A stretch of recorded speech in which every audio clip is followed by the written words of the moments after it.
안녕하세요. 예수의 비전 선결기 안희한 목사입니다.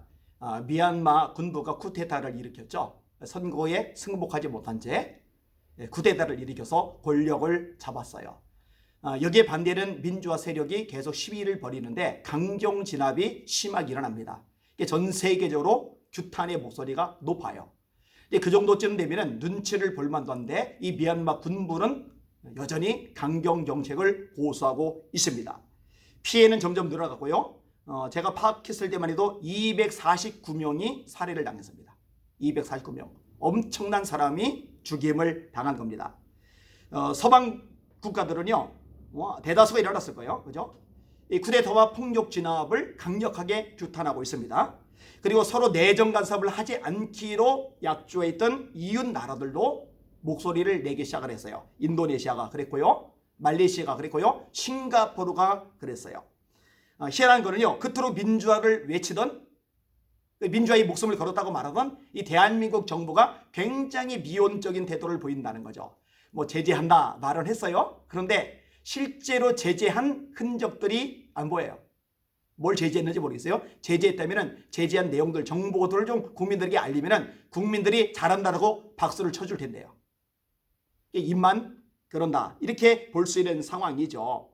하기야 지금 문재인 정권이 독재를 하고 있으니까 민주화 규탄하는 거 쉽지 않을 겁니다. 제재 조치 취하는 거 쉽지 않을 겁니다. 그래서 홍콩 민주화 시위 때도 입을 꼭 닫고 있었던 거죠. 중국 눈치 보느라고, 시진핑 눈치 보느라고 한마디도 못하고 있었던 것이죠. 자, 이런 와중에 교계에서 목소리를 냅니다. 한교총은 기대할 수 없고 한국교회 언론에서 성명을 냈어요. 이 성명서 보는 순간에 상당히 반갑더라고요. 제대로 역할을 해주고 있구나 라는 고마운 마음이 들었습니다. 자, 성명서 내용을 제가 읽어드릴게요. 미얀마 민주화 운동을 지지한다. 한국교회는 미얀마 시민들의 자유를 위한 용감한 행동을 지지한다. 한국교회와 세계교회는 미얀마의 민주화를 위하여 기도하고 협력할 때다.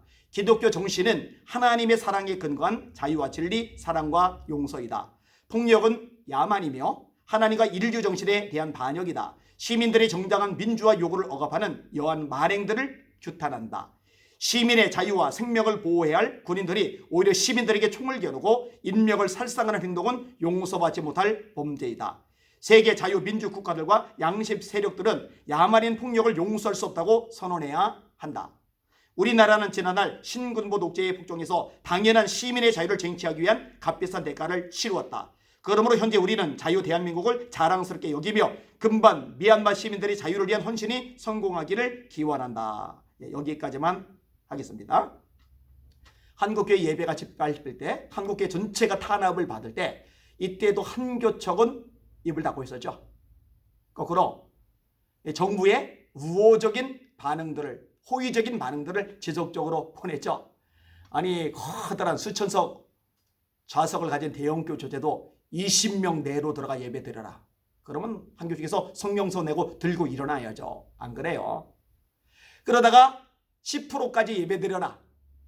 1000석이면 100명까지, 2000석이면 200명까지.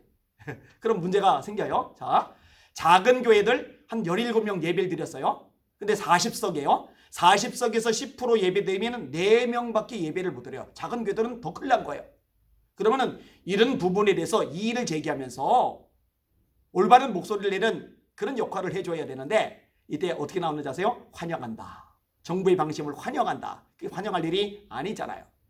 자, 한교총이 제 역할 못할 때도요, 한국교회 언론회가 제 목소리를 내줬어요. 예배를 짓밟는 것에 대해서, 한국에 탄압하는 것에 대해서 아주 당당하게 목소리를 내줬습니다. 한국기독교 한국교회 언론에도 여러 교단들이 합류해서 만든 교계 연합단체예요. 근데 한교총이 사실 사이즈가 커요. 그러니까 외형적인 것만 보면은 한교총이 한국교회를 대변하는 교계 연합단체다 이렇게 볼 수가 있는데 사실 그 기능을 전혀 못하고 있는 거죠. 그 역할을 아예 못하고 있는 거죠. 오히려 한교총보다 규모는 작지만 한국교회 언론회가 제때 목소리를 내고 용감하게 싸워주고 대변해주고 있는 거예요. 그러니까 이참에 한국교회를 대표하는 교계단체를 한교총에서 한국교회 언론회로 바꿔버려야 된다. 이 생각이 들고 있습니다. 권력은 영원하지 않습니다. 정치 권력이 무너졌을 때, 지금의 문재인 정권이 무너졌을 때 여기에 아부하던 그런 세력들, 그리고 여기에 침묵하고 동조하던 한교총 같은 곳은요, 국민들의 지지를 받지 못할 겁니다. 성도들의 사랑을 받지 못할 겁니다. 그런데 이럴 때 목소리를 내고 제대로 교회를 대변해주고 또 용감하게 싸워주는 단체가 있다면 그 단체야말로 존경과 인정을 받게 될 겁니다. 시간이 지난 다음에 우리 눈으로 이것을 증명하게 될 겁니다. 보면서 증명된 것을 우리가 확인하게 될 것입니다. 여러분, 한국 교회 연합단체들이 제대로 목소리 내도록 기도를 해주시고, 만약에 제대로 목소리를 내지 못한다, 그래도 침묵한다, 그래도 정치 권력에 꼬리만 내리고 아부만 한다, 그러면은 교계단체로 인정하지 말고 이럴 때 앞장서서 목소리 내고 싸워주는 것을 인정해주고 협력해주고 기도해주고 또 지원해 주셨으면 좋겠습니다. 제가 수없이 반복해서 말하지만 이 코로나19 사태가 지나가고 나면 또 이 정권의 흐름들이 바뀌고 나면은요, 교계 영적 지각 변동이 일어날 겁니다. 진짜 많은 게 달라질 겁니다. 이전에 유명하고 크고 브랜드 있던 모든 것들이 의미를 잃을 거요, 빛을 상실하게 될 거요, 그리고 새롭게 등장하는 하나님의 사람들, 또 하나님의 교회들, 하나님의 단체들을 우리가 보게 될 것입니다. 어떤 면에서 보면 기대가 되기도 합니다. 제가 기다리면서 기도할 것입니다. 사랑하는 여러분, 우리 대한민국에서 날마다 기도해 주세요. 한국교회에서 날마다 부르짖어 주시길 바랍니다. 제가 새벽 예배 드리기 전에 한 30분 정도 미리 강대상 뒤에 앉아서 기도를 하다가 새벽 예배를 드리는데, 앉자마자 기도 내용이 단순해요. 하나님, 우리 대한민국 지켜주세요. 우리 대한민국 지켜주세요. 앵무새 반복해서 말하듯, 고장난 녹음기 반복해서 말하듯 계속 그 말이 되풀이 되어지는데, 아마 이 방송을 듣는 여러분들도 동일한 심정일 겁니다. 하나님, 우리 대한민국 지켜주소서. 그 기도가 상달되어 마침내 하나님의 돌보심을 받게 될 것입니다. 우리 주님만 바라보고 전진합시다. 승리합시다. 할렐루야.